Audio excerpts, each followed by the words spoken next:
चार दोस्त थे, आरव, कबीर, नील और समीर, जो सिर्फ नामों से अलग थे, दिल से नहीं। बचपन की गलियों में कंचे खेलते हुए जो दोस्ती शुरू हुई थी, वही दोस्ती स्कूल के आखिरी बेंच तक, कॉलेज के कैंटीन के शोर तक और फिर जिंदगी के भागदौड़ तक साथ चलती रही। वे एक दूसरे के घरों में नहीं, एक दूसरे के जिंदगियों में रहते थे, जहाँ किसी एक की जीत पर चारों की हंसी गूंजती थी और किसी एक के रोने पर चारों की आंखें भीग जाती थी। उन्हें पूरा यकीन था कि दुनिया में कुछ भी छीन सकता है, लेकिन उनका साथ कभी नहीं। पर जिंदगी जब तोड़ने पर आती है तो सपने की परवाह नहीं करती। एक ही साल में आरव और कबीर एक भयानक बीमारी की चपेट में आ गए। पहले थकान आई, फिर दवाइयाँ, फिर अस्पताल और फिर वो दिन जब डॉक्टर की आंखों में जवाब कम और अफसोस ज्यादा था।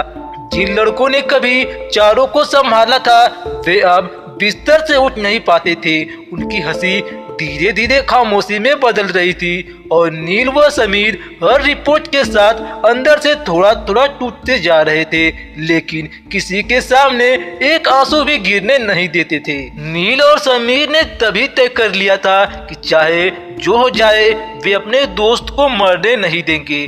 दिन अस्पताल में कटते रहे, रातें रिसर्च में, कभी किसी बड़े डॉक्टर की लाइन में खड़े, कभी किसी अनजान शहर की ट्रेन में बैठे।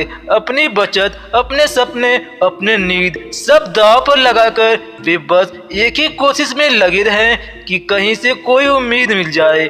वे जब आरव के पास बैठते तो अपने डर को निगलकर मुस्कुराते, जब कबीर का हाथ पकड़ते तो अपने थकान छुपाकर उसे हिम्मत देते, क्योंकि उन्हें लगता था कि अगर दोस्त की आंखों में उम्मीद बची रही तो शायद जिंदगी भी बच जाएगी। रात के सन्नाटों में जब मशीनों की आवाज तेज लगती, नील बाहर जाकर चुपचाप रोता और फिर मुंह धोकर वापस आता ताकि आरव उसका कांपता चेहरा न दिख ले। समीर कबीर को बचपन की बातें सुनाता, वही पुराने जोक्स दोहराता ताकि वो कुछ पल के लिए अपनी बीमारी भूल जाए।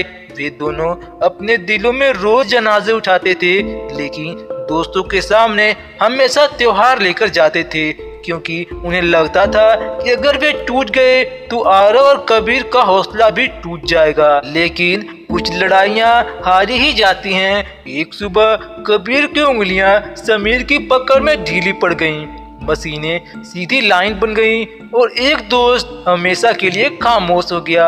और उस बेड से बस देखता रहा, उसकी आंखों से आंसू नहीं, सन्नाटा बह रहा था और नील व समीर पहली बार आरव के सामने फूट फूट कर रोए। कुछ हफ्तों बाद वही दर्द दोबारा लौटा।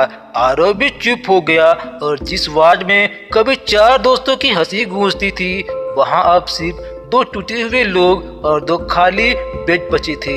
आरव और कबीर के जाने के बाद नील और समीर जिंदा तो थे, लेकिन भीतर से कुछ भी जिंदा नहीं था। महीनों की जागी रातें, भूखे दिन, लगातार तनाव और टूटा हुआ दिल उनके शरीर को भी बीमार करने लगा।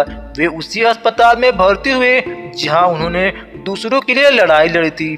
वही दीवारें, वही गंध, वही मशीनें और कुछ समय बाद वहां चार नाम एक साथ लिख गए, क्योंकि जो दोस्त अपने यारों को बचाने के लिए खुद को भूल गए थे, वे भी एक दिन थक गए और पीछे छोड़ गए सिर्फ चार तस्वीरें, चार अधूरे सपने। और यह सच्चाई कि कुछ दोस्तियां इतनी गहरी होती हैं कि उन्हें निभाते निभाते जिंदगी भी कम पड़ जाती है।